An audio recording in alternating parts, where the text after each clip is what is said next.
Welcome to NanoTouch installation and training video. In this video, we're going to cover the installation of one of our 4x6 touch points on a D-shaped handle like this, which is one of the standard commercial installs. First, you just want to remove the adhesive backing, leaving it like this. I generally want to put it to where it's going to install with the writing facing, going from top to bottom, left to right. And you just want to start with getting that lined up on the surface itself.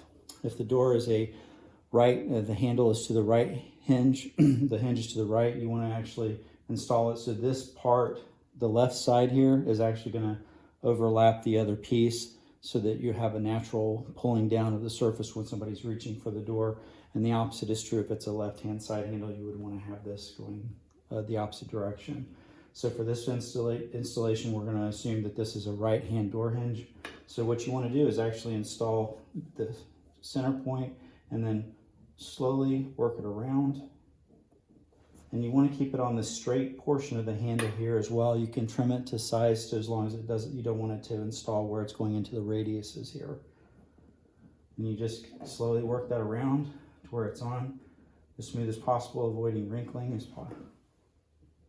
And then you wrap around the other side.